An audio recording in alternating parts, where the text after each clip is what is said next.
Okay. So we do have an understanding that we do believe that these structures are kind of a foundation for behavior, because without their activity, whether it's located in the similar spot or another, that those behaviors will not manifest themselves. Okay.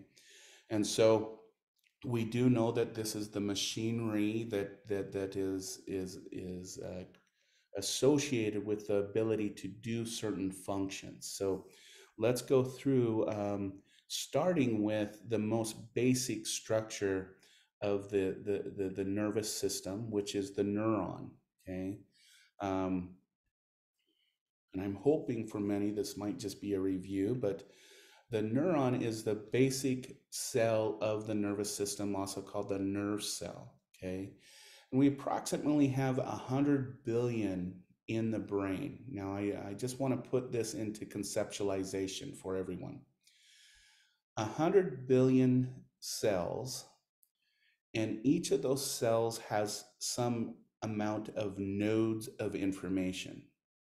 And those 100 billion cells are connected to other cells, creating a huge circuit system.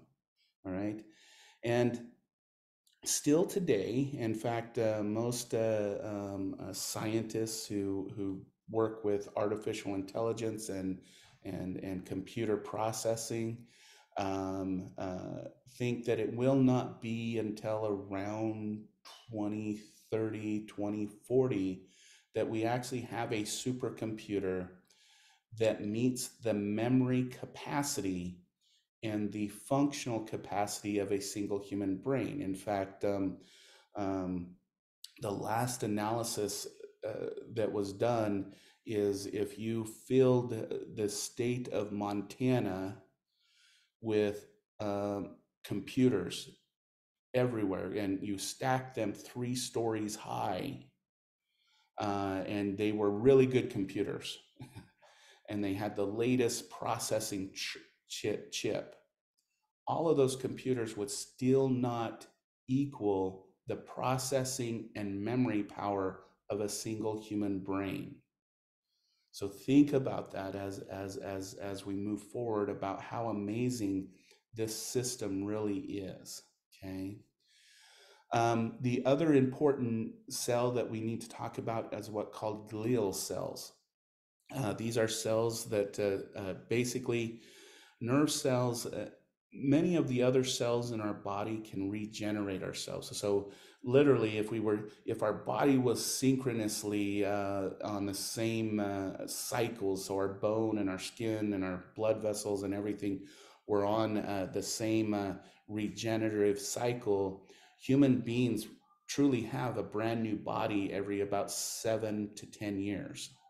Okay, because that's the basic cycle of regeneration of cells in the body. That's why, we have dry skin, we brush off skin cells because new cells have come in. And the same things happen with our bones and our blood vessels and all of those different systems. The only cells that don't regenerate are nerve cells. So they require a support cell in order to clean them, to support them, and the like. So, and we're finding that glial cells are really important when we start talking about things like memory loss, such as dementias, different types of dementias. A lot of them are associated with the glial cells diminishing, and then those nerve cells dying off. When we talk about things like being able to learn and those types of things, we find that glial cells are also important. So they have a very important function, but these two work together to keep our nervous system going and keep everything going. It is because of the interconnectedness of these nerves that give rise to things like our intelligence and our consciousness. Okay, and everything that we'll be talking about in this class. All right, I'm just going to play this short video on, because there are different types of nerve cells, but I don't think I made it so you could hear the sound. Just so we know There's about I believe, four different types of nerve cells that we need to understand. Even though we're going to focus on the most common one, it's important to understand that we do have some different types that have different functions throughout the body. So let's take a look at this as far as the different types. Arman Hossein, Biology and Medicine videos. Please make sure to subscribe, join the forum group for the latest videos. Please visit Facebook, Arman Hossein. Please like, and here you can also ask questions, answer questions, and post some interesting things, including your artworks. And you can also change the quality settings to the highest one for better graphics. In this neurology video, we will look at the neuron. The neurons are the communication cells. They receive signals. What you see, smell, hear is thanks to a group of sensory neurons. Neurons also send out signals or information. When we move our hands every time we breathe, it's because of commands being sent via efferent neurons. So neurons are a big deal, and because of this, we have billions of neurons in our body. Here's a typical structure of a neuron. It consists of dendrites, which receive an information, a signal. The cell body, the soma, the axon hillock, the axon, where information or the signal in a form of an impulse is propagated through. There can be myelin, which wraps around the axon to help in insulation and speeding up the impulse. And all the impulse will end at the synaptic terminal, where the impulse, the information, is passed on to a target cell. So looking at it, an input signal is received by the dendrites, gets passed on to the cell body for integration, and then the output signal is released from the synaptic terminal to a target cell for a specific response, a desired effect response. The target cell in this case is another neuron, but this neuron is different in that it is an unmyelinated neuron. It has no myelin sheath wrapping around it. This means that the propagation of the impulse along the axon is much slower. When you have a neuron with myelin sheaths, the impulse travels much faster. But now you might be asking yourself, how is the information from one cell, from a neuron, is passed on to another cell? Well, let's zoom into this area here, where these two cells are close to each other, where they synapse with each other. Here we have part of the synaptic terminal of the first neuron and its presynaptic membrane. And here is part of the dendrite of the second neuron and its postsynaptic membrane. The gap between the first and second neuron is known as a synaptic cleft. In the ends of the synaptic terminal region, like here, we find many mitochondria and vesicles containing what's called neurotransmitters. These neurotransmitters are released for communication, for the communication process between cells. What happens is that when a signal arrives at the dendrites of the neuron, it will create an impulse that will carry this information and propagate it towards the terminal. This impulse is an action potential. The action potential will cause, once it arrives at the synaptic terminal, it will cause the vesicles here to release the neurotransmitters into the synaptic cleft, where the neurotransmitters will then bind onto the cell's postsynaptic membrane. So we can say that the synapse is the site for intracellular communication. And seeing that the postsynaptic membrane of the postsynaptic cell belongs to the dendrite of a neuron, it will receive this information and then create another action potential that will propagate along the axon towards the synaptic terminal. So a new input signal is received by the dendrites. It will be integrated in the soma, and then the information, the action potential, the information will pass along the axon towards the terminal, and will be passed on as an output signal via neurotransmitters that will target a particular cell. It can be a neuron again, or it can be a muscle cell or an endocrine cell, any kind of cell, depending on where the neuron is located and what its desired response wants to be, what effect it wants to cause. So now that we have an idea of how signals are being passed all around our body and how we receive signals all around our body, let's learn more about the soma of a neuron and how the neurotransmitters are packaged up, are made.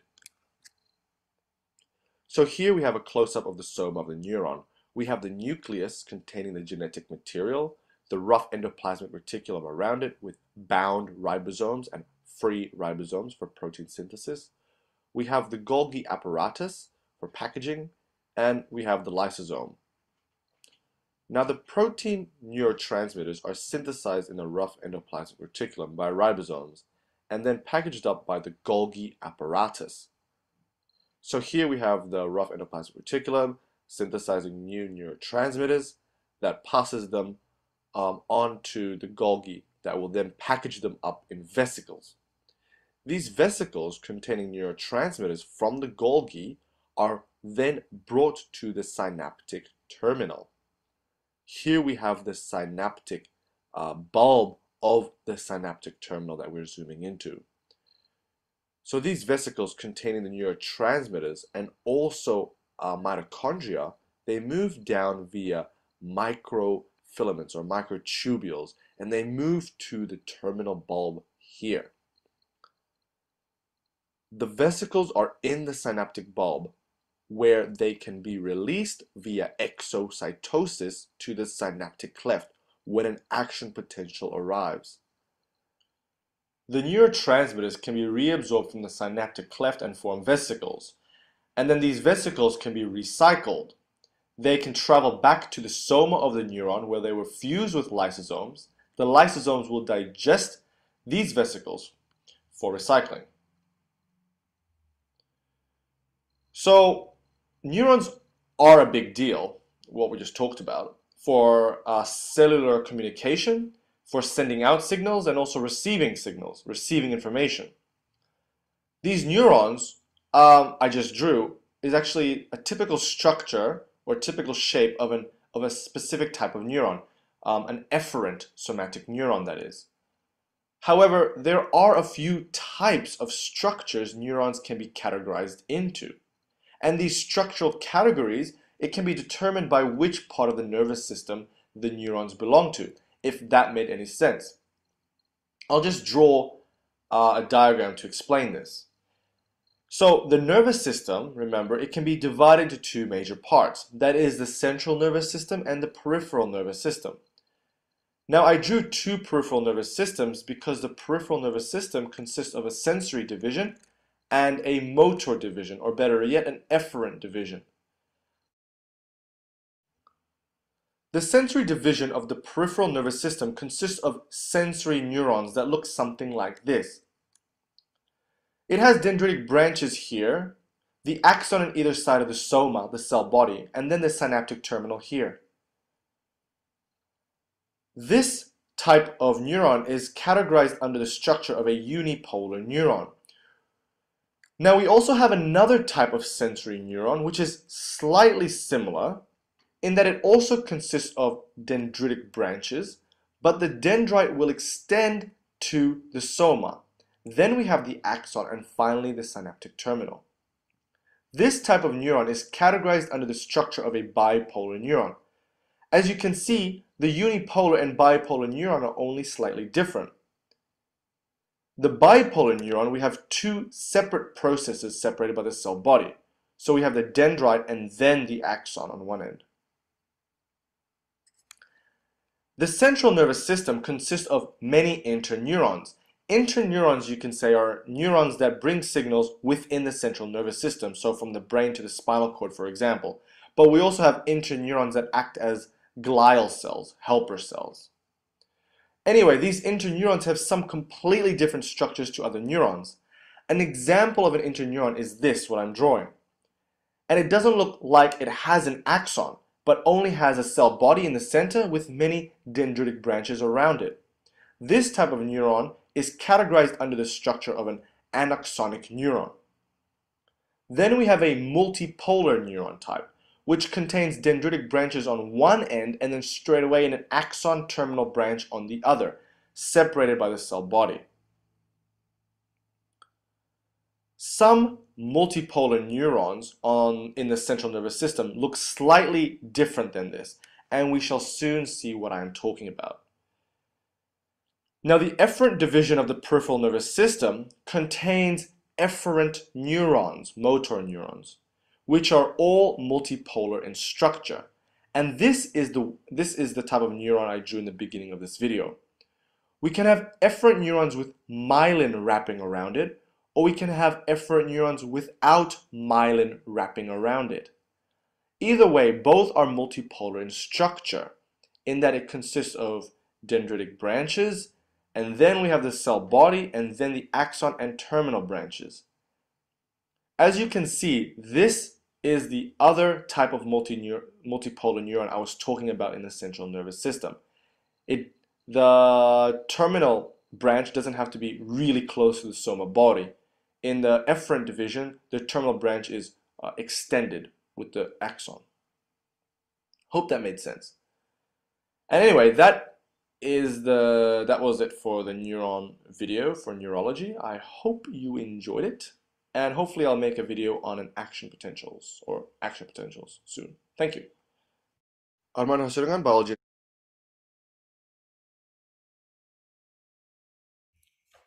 Okay, so that was just kind of a quick review of the different parts of the neuron and the nervous cells. And as you see, there's several different types.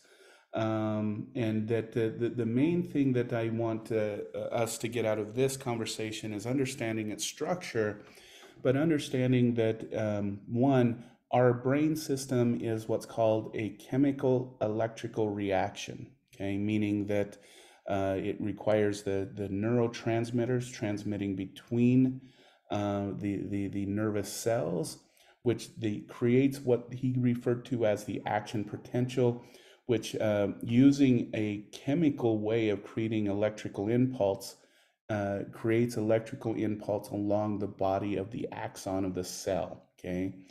And a lot of times when we do different types of brain scanning and stuff, that's what we're looking at is that electrical activity or that flow of sometimes blood as well. So just to keep in mind when we're talking about dendrites and axons, those are the things that are communicating with each other.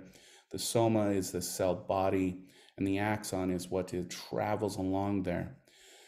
The myelin sheath is that fatty layer, and what the myelin sheath does, okay, and I'll put this up here, is one, it protects the cell, okay, but two, it speeds up the action potential because the electricity skips from node to node, okay? So as an example, an unmyelinated cell, if this were to represent the speed of the action, it would be like this, okay? Is that it would need to jump and it takes some time to get down the axon body. However, with myelin, it's a quick jump. And so it kind of speeds up that process. So what is the importance of this is a good example of importance of the myelin sheath is it's associated with two important periods of life and whatnot. One, it deals with puberty, and then two, it deals with things like Alzheimer's disease and whatnot. And so let me kind of explain that really quick before we get on to the other processes. In about 2011, a group of neuroscientists and neuropsychologists discovered that our brain, which is largely myelinated on the exterior especially, and then we get into the gray matter where all those other cells sit, becomes largely myelinated. In fact, the majority of our brain becomes largely myelinated during about a 6-week period during puberty, okay? Which means that through childhood, our brain is going 25 miles per hour. And then within a flashpoint of period of time, our brain is literally going 5,000 miles per hour, okay? And knowing this, it kind of has explained kind of the things that happen, um,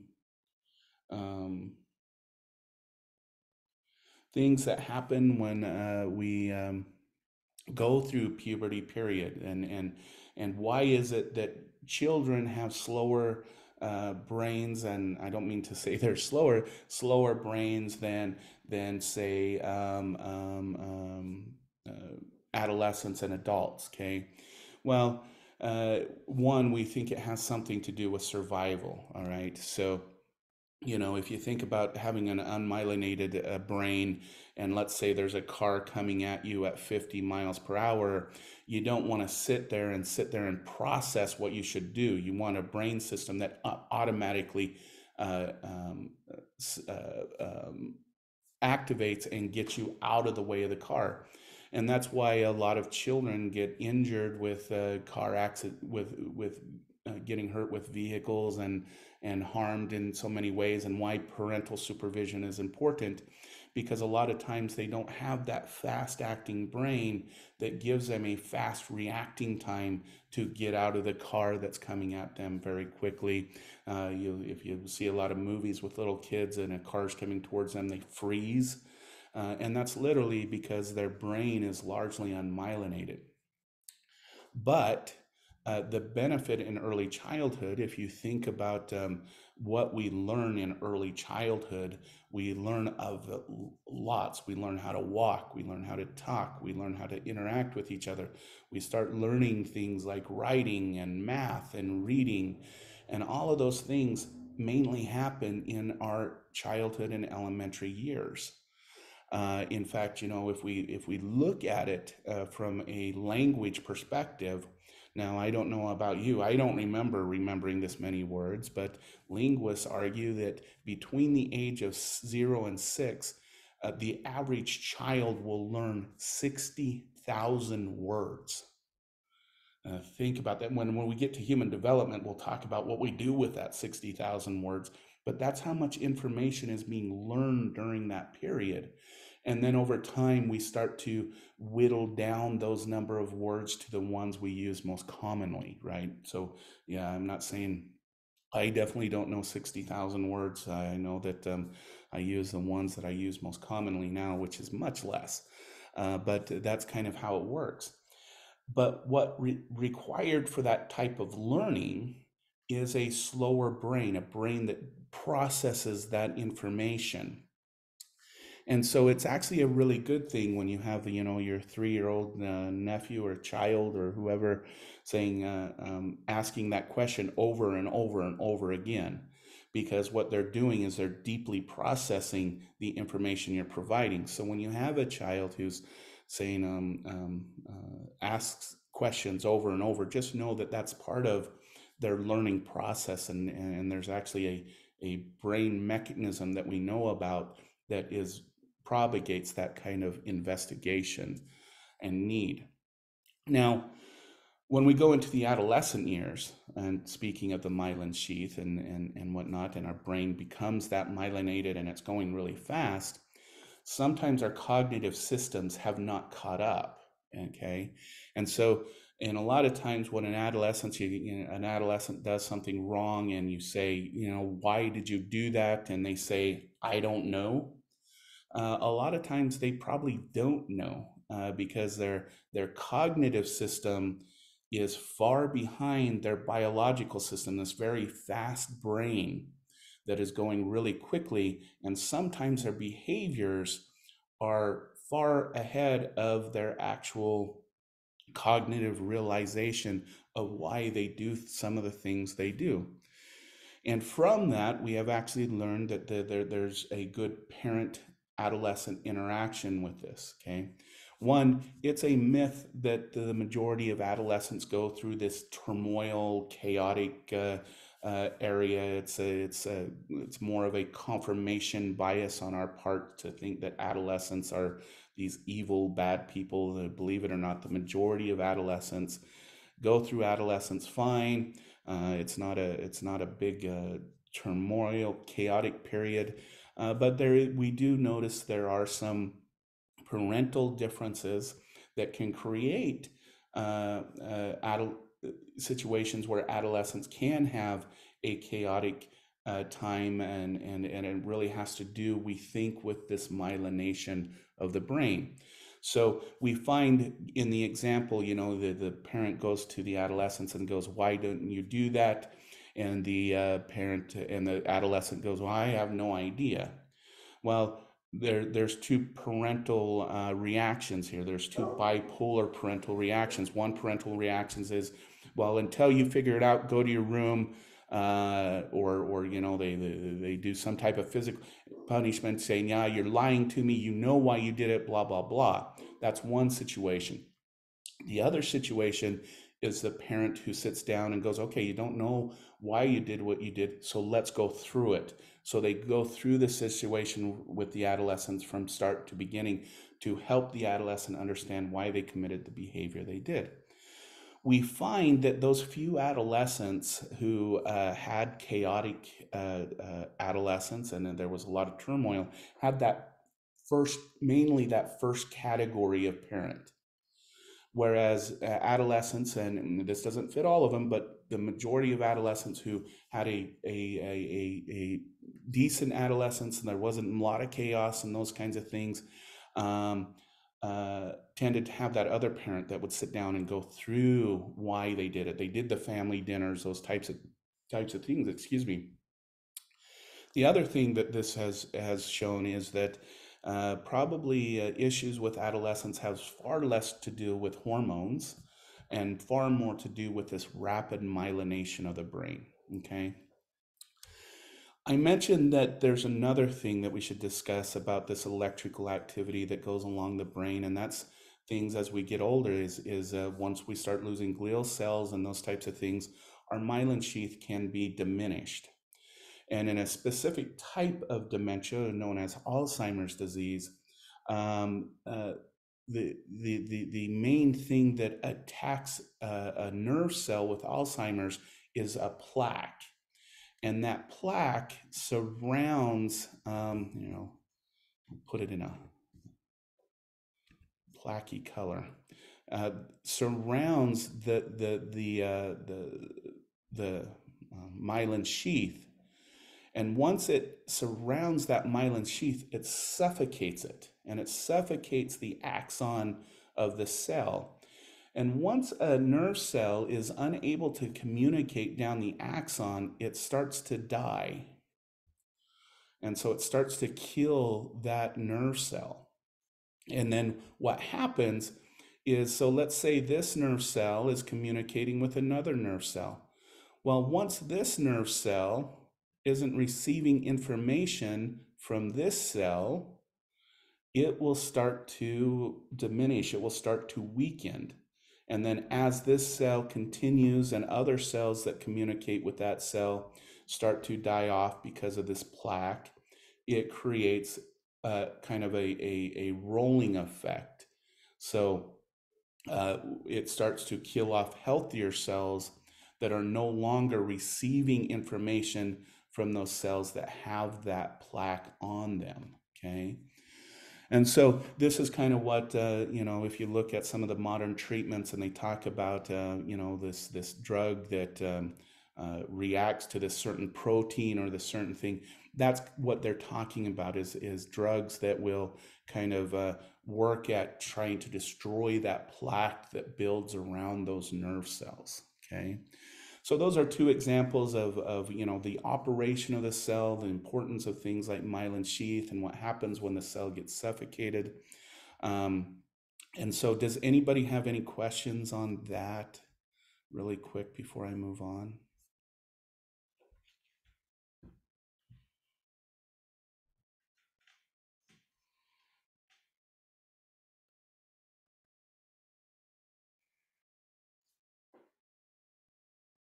Thank you, Madison. Okay. So the other important part that we'll need to talk about, especially for psychology and especially when we get into different drug treatments for different disorders and whatnot, is the synaptic cleft that contains neurotransmitters. And we'll talk about the different types of neurotransmitters, and what happens when there's too little or there's too much of a neurotransmitter happening in the synaptic cleft. But remember that that's how they communicate. So this electric impulse comes down, and then it forces, or the release of these vesicles into this cleft, this open cleft between cells, and then it's received by this cell, which then sends a message saying, hey, we're ready to go, or in some cases, nope, don't fire. So there's inhibitory and excitatory responses. And in a lot of ways, when we think about things like decision making and whatnot, I want you to think about this when you're going into your thinking about your brain, when you're trying to decide whether you're going to go on out Friday night. You remember the good times, so those are neurons that are sending excitatory messages. But then you remember about that one time or those other times that maybe things didn't go so right, it wasn't such a good weekend, and those are inhibitory signals trying to dampen your behavior or your behavioral responses. And so that's kind of a literal behavioral example of inhibitory versus excitatory responses when we think about it from a psychological perspective. And that's what we think goes on in between these cells. Okay. I mentioned there are major neurotransmitters. So we have acetylcholine, which is associated with movement and automatic functioning. It also is important when we start talking about learning and memory.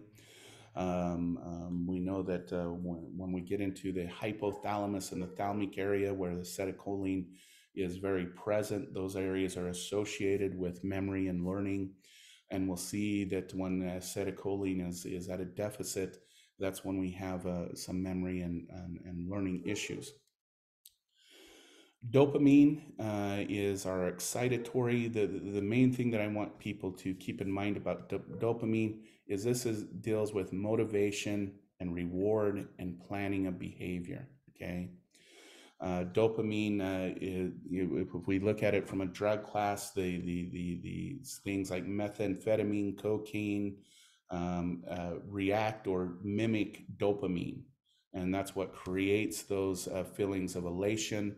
When we look at dopamine as a chemical,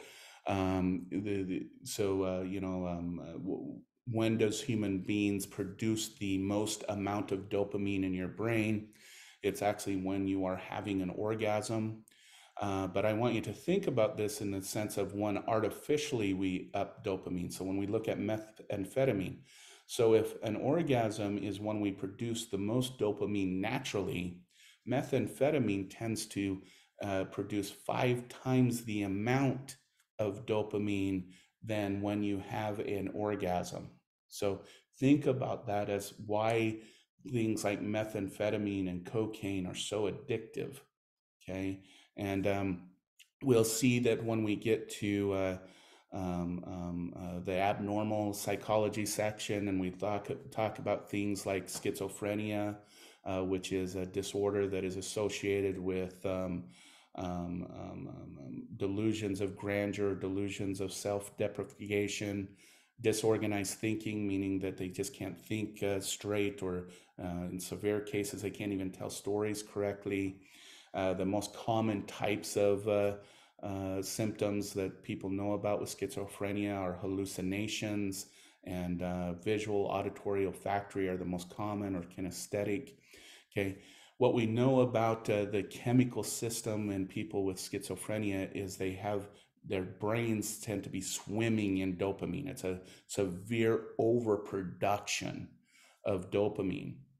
And that's also why people who, again, take methamphetamine or cocaine, they tend to have a lot of paranoia. You hear people about hallucinating while they're on methamphetamine and those types of drugs, and hearing voices. Well, it's doing the same things that we see when we're working with people with schizophrenia. Now, one of the main treatments for schizophrenia is to bring down dopamine levels. Okay, so we have a class of drugs that try to dampen dopamine or inhibit dopamine being released in the brain.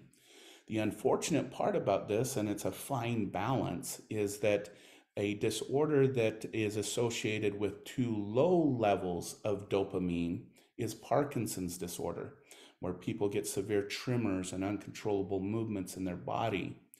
And that Parkinson's is associated with low levels of dopamine. And so when we're treating schizophrenia, one of the side effects of a lot of the drugs we use are Parkinson's types of symptoms.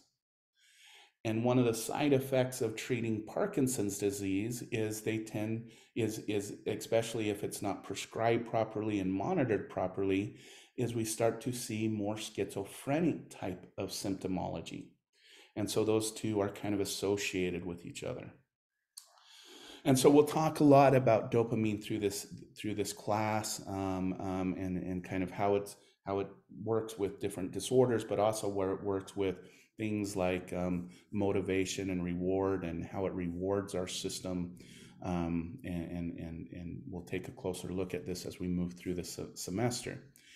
GABA is an inhibitory type of medication. So this is one that inhibits different things, such as controlling the nervous system, participation in moods. And GABA is, a lot of times used for people with heart conditions or medications that react to GABA. So you've heard of GABA inhibitors and those types of things. A lot of them is used for example, heart patients who have high blood pressure or something, and so they use a drug that it sends an inhibitory signal to that area of the body.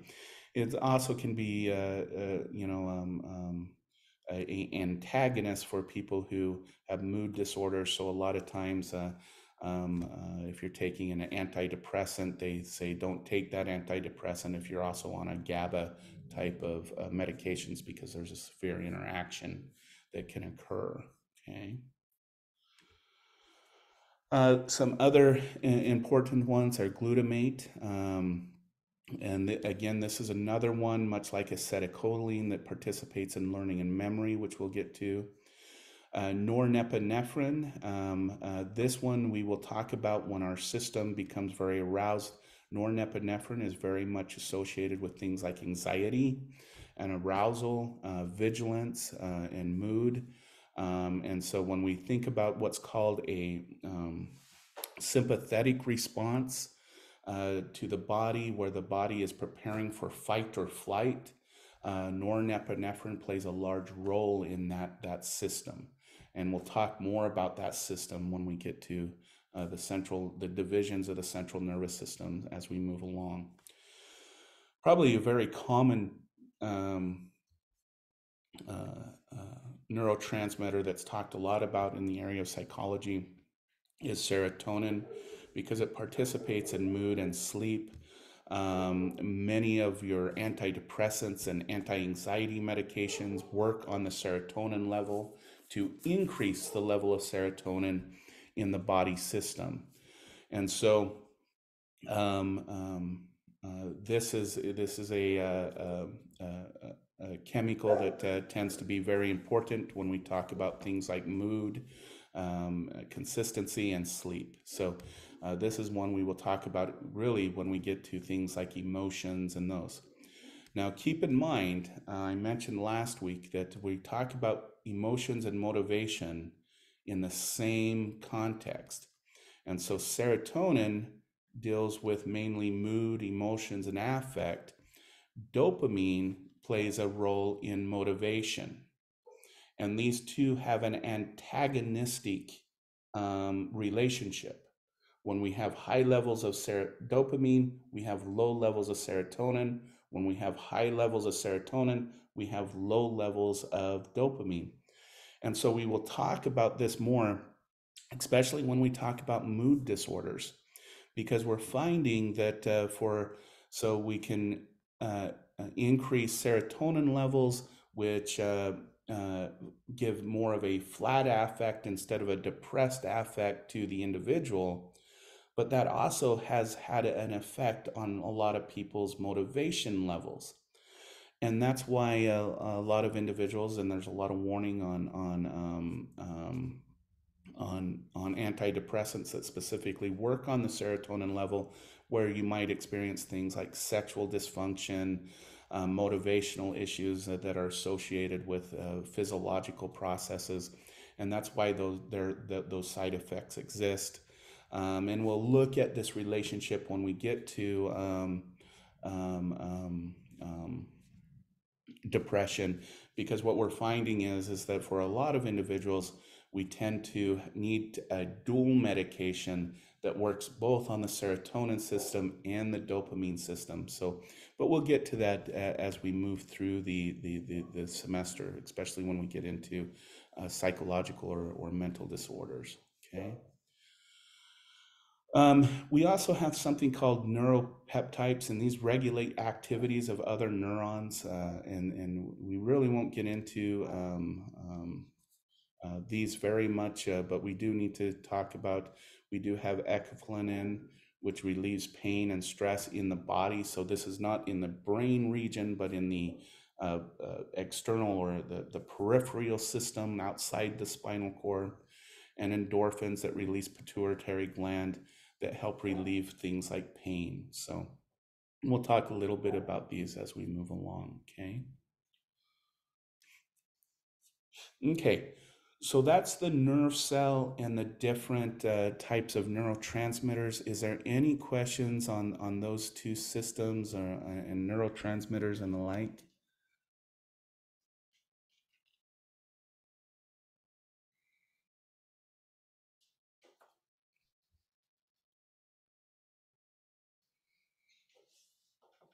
Okay, hearing none, I do want to just take a short break before we get into the structures of the brain.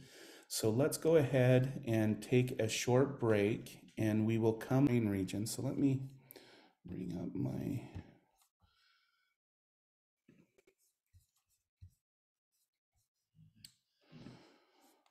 Okay. There's two regions of the brain that we really need to talk about in two types of divisions. The first one is the limbic system, which we're going to combine with the brain stem, even though they're two kind of separate systems, but they work very closely together. And so this is going to be kind of the first area that we're going to look at. And then the second area is the cerebral cortex, okay? Now, the purpose behind this division is when we look at different species, including humans, we find that pretty much all species who have a brain, that have a developed brain, have a limbic system and what would be analogous to a brainstem, depending on whether it's crustaceous or not. That pretty much we can look across species and find these different structures. Okay. What differs among a lot of species is the amount and the size of the cerebral cortex. Okay. And yes, there is some now dependent upon the species function will determine how much growth has occurred in the cerebral cortex, which we'll get to in a minute, and I'll explain here in a minute. But I want to start with the limbic system because it has some very important functions. When we look at, for example, in the brainstem, and we look at the pons, this reticular formation, which makes up much of this red area right here, really has to do with autonomic functioning. Autonomic functioning such as breathing, heart rate, hunger, thirst.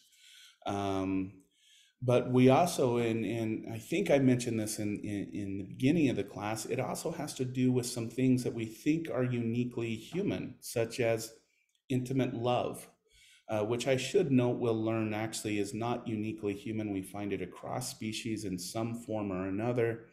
But where does intimate love preside? Well, I think I mentioned in the beginning of the class that the majority of psychological theories on love and intimacy we think is a human emotion or an emotional process, which when we start talking about emotions, we're looking at things like the amygdala, the hippocampus, the hypothalamus.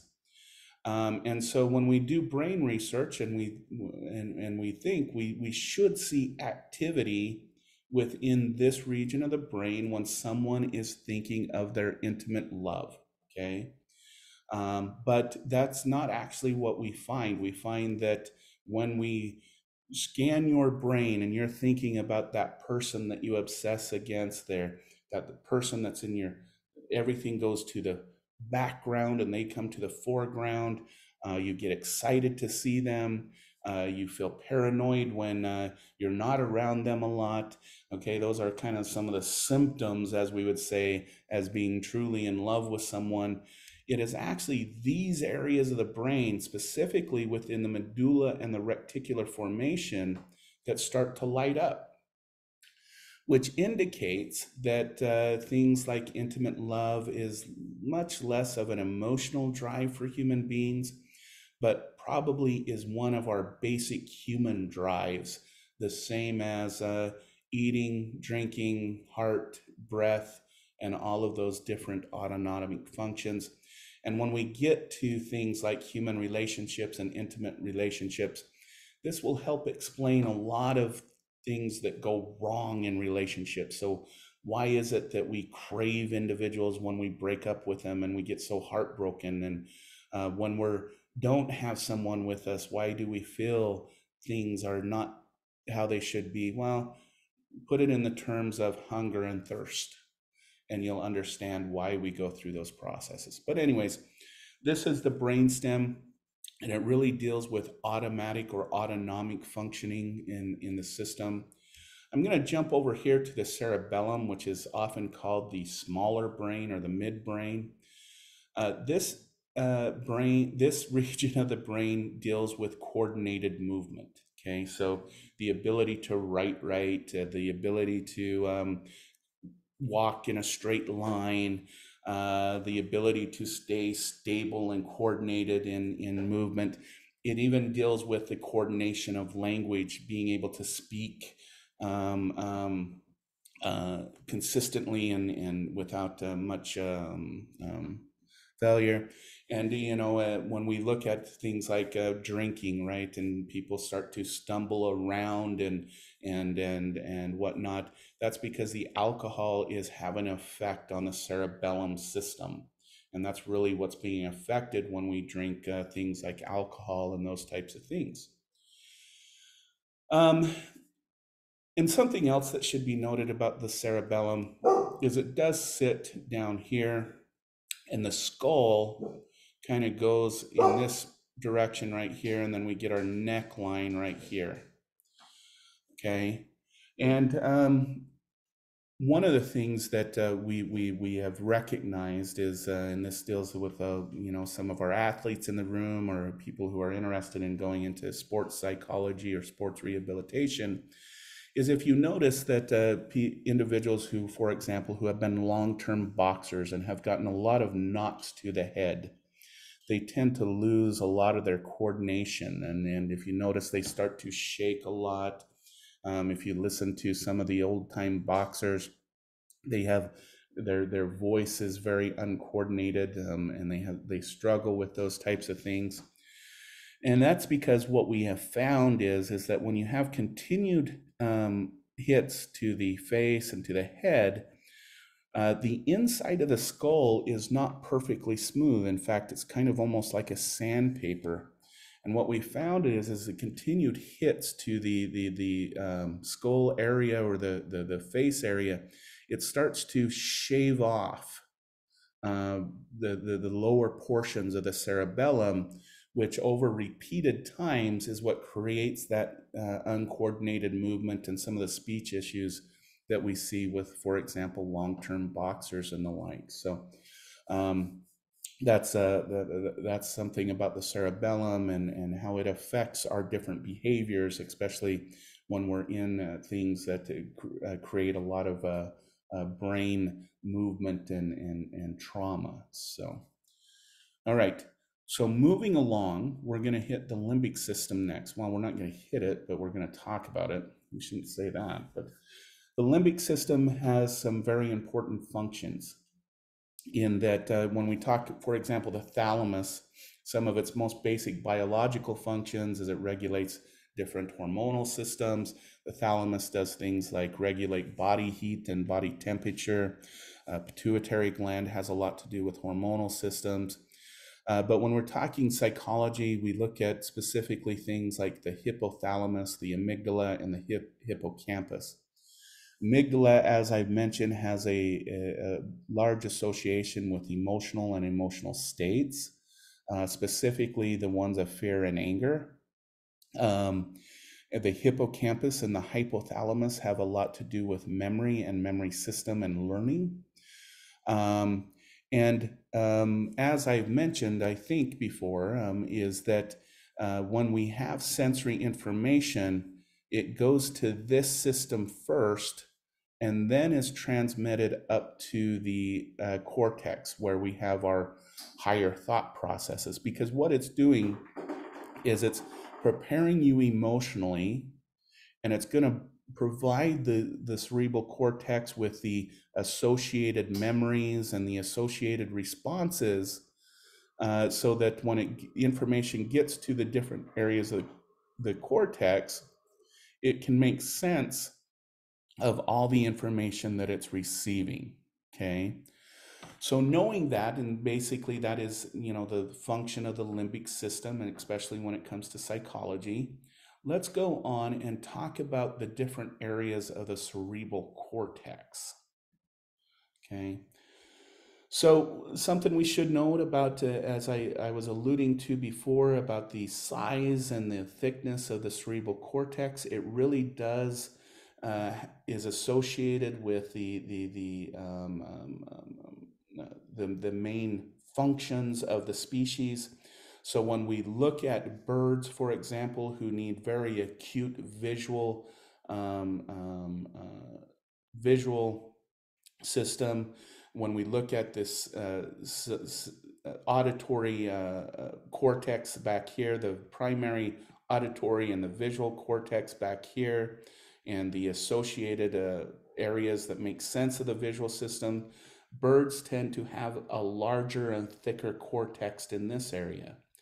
When we look at rodents who rely heavily on hearing, they have here in the auditory areas, which are just behind the ear and kind of in the temporal area, they have enlarged cortexes in the auditory areas. For humans, we have one of the largest frontal cortexes. The frontal cortex is associated with things like higher thinking processes, decision making, problem solving, consciousness, socialization, those types of things.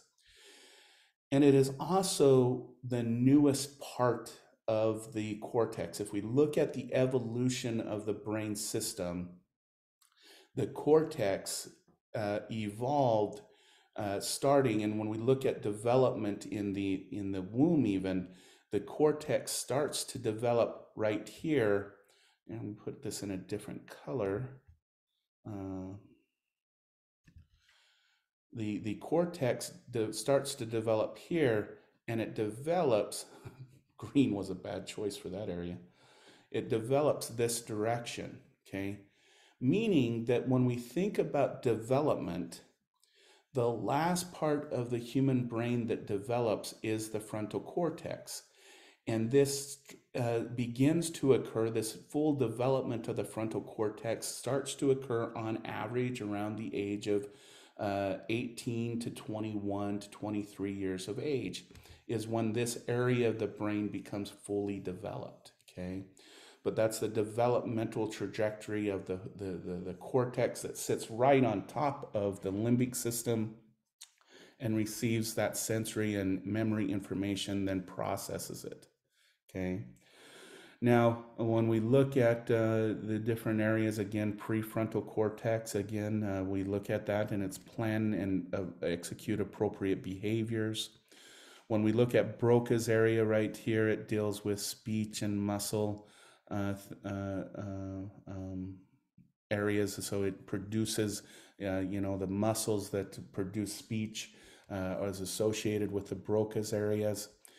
When we get to kind of this middle area of the brain right here, we have an associated area that processes things like muscle movement and all that.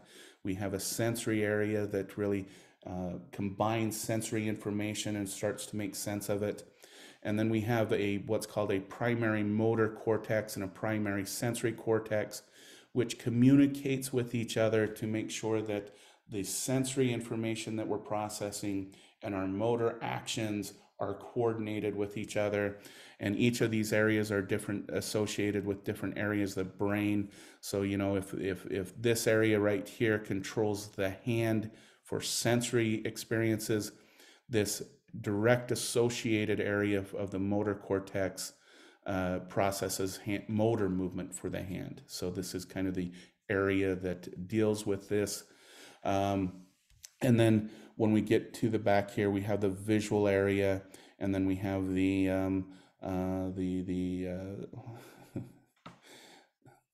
I can't think, the auditory areas. And then we have this area right here, which will become important when we talk about things like disgust, is the gastral area. It's the area that signals when we maybe eat something bad and we shouldn't eat it.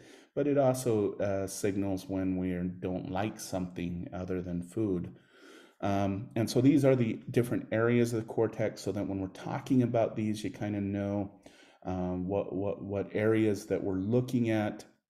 Now, we do have, I don't think I have a picture of it, we do have two hemispheres of the brain. So when we look at the top of the brain, we know that we have one hemisphere here and another hemisphere here that are pretty much analogous other than my drawing.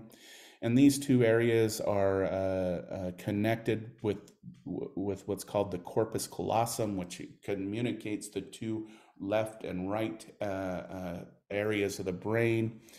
And there's a couple things that we need to talk about hemispheric regions of the brain. The first one is the myth of being left-brained and right-brained. Does the left brain make you more creative? Does the right hemisphere of the brain make you more, or more analytic? I will tell you, while that's still very much in the popular literature, that those theories have pretty much been debunked. There's really no such thing as left-brained versus right-brained other than in the popular culture. We find that both regions of the brain are needed to create creativity, and both areas of the brain are necessary to become analytic or whatnot. And I should note some notes about the corpus callosum, which connects the two hemispheres of the brain, because it's the largest bundle of nerve cells that are within the brain system. And it keeps communication between the two hemispheres. Okay. Now, there has been some myths and everything about the size and whatnot of the corpus callosum. So, there's been some research that shows the individuals with schizophrenia might have a larger or smaller corpus callosum, and people have said, well, there's the reasons for schizophrenia. But, we also find that between men and women, there's differences in sizes in the corpus callosum. Does that make us two different species? Evidence is kind of bleak on that one. But what we do know is it's very important in communicating with both hemispheres of the brain and coordinating the actions between the two hemispheres. In fact, it's kind of interesting that if people who are suffering from seizure disorders, if the seizures cannot be controlled through medications or other different medical procedures, the last medical option is to sever the corpus callosum, okay? Because a lot of seizures deal with signaling between the corpus callosum and the two hemispheres, okay? And so one way to relieve it, if it can't be relieved by any other method, is to sever the corpus callosum. And what we found is it's kind of interesting, is when you sever the corpus callosum, you actually, your brain start, your two hemispheres start operating independent of each other, okay?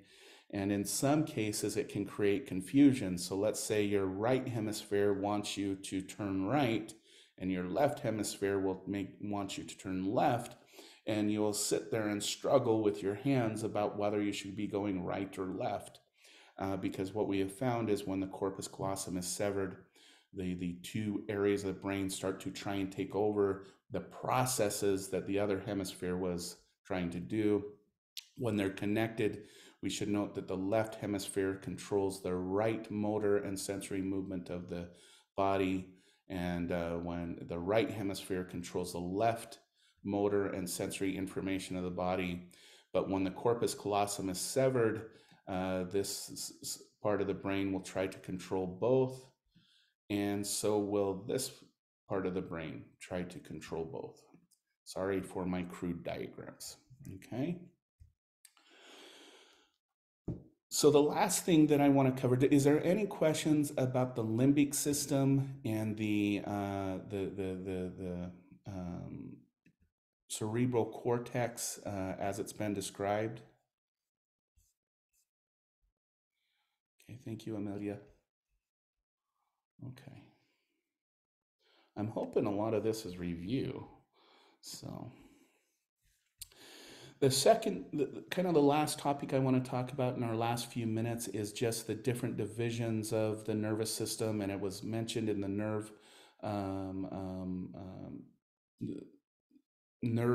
video about the difference between what's called the central nervous system and the peripheral nervous system.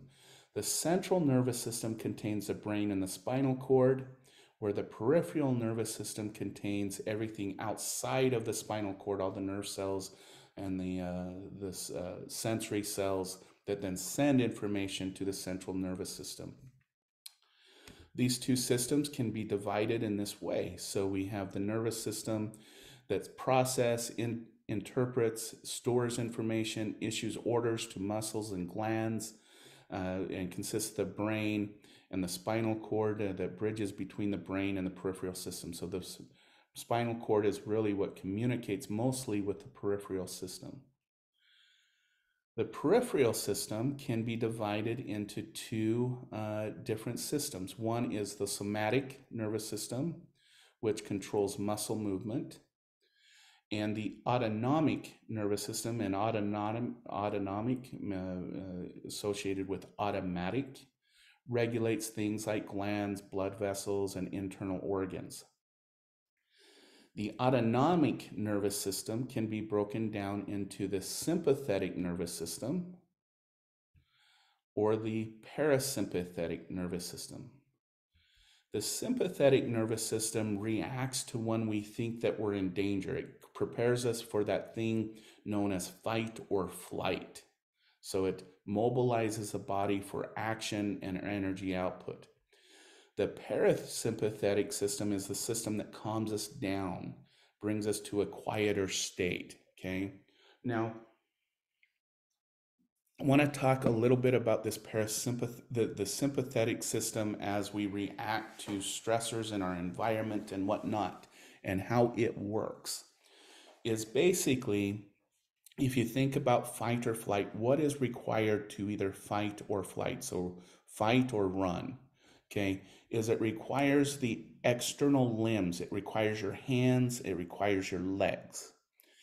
And so when you have a sympathetic nervous response, basically what is happening is energy is start to be reserved. So the body will start to kind of shut down any unnecessary organ systems, such as the digestive system, such as the urinary and the sexual systems. And it will send energy and whatnot to your legs and arms, which prepares you to fight or flight. Okay. Now there's two kind of situations where this is an example. Years ago when I first started teaching this, and we talked about old school police officers and whatnot, and they talked about when they came up onto a fight between two people, before they got directly involved, they would smell and they would look at the individual's crotch area. Okay. Now it wasn't for perversion reasons, believe me, but it was because what they were seeing is to see if the person is so far into the sympathetic response, into the fight response, that the body has dumped all of its digestive food and waste, because all of that is producing energy, and it's wasting energy that should be used for fight or flight. Okay. And so they look to see if the person has urinated or defecated. Okay. This is why in movies, when people are getting prepared to go into battle, I remember seeing this in what is that, Gladiator movie, where the individual is getting ready to go out and they're urinating on themselves. We see this in the battlefield a lot. That is, again, the body preparing itself to either fight or flight. Okay. Now, our system was meant to respond to acute stresses. But in our modern time, we have non-acute, we have chronic stressors. We worry about money, we worry about work, and we have chronic stressors that occur in our life. And when stressors become too chronic, we get stuck in a sympathetic mode of existence, which means that if you know somebody who is very anxious, who is very always worried, always stressed, and you notice that they pop a lot of not antidepressants, anti-acid medications, and they're always having stomach issues, and they're always, well, that's one of the signs that they're stuck in a sympathetic nervous response, because those systems are not being fed the proper energy to properly digest or take care of the digestive system. Okay. What we want, and what meditation tries to do, what mindfulness tries to do, what your counselor tries to do, is to get when you're heavily stressed or you have a lot of anxiety, is to get your body to knock itself out of the sympathetic response and put it into the parasympathetic response, where energy starts to return to the central or core areas of the body, and it tries to quiet us down and get everything to start regulating in a more evenly distributed pattern throughout the body. Okay. And so when we get to stress later in the course, when we talk about those things, and when we get to things like anxiety disorders and phobias, we will come back to this system within the nervous system. Okay. All right. I think that's it. All right. I'm going to stop here. I'm going to stop recording.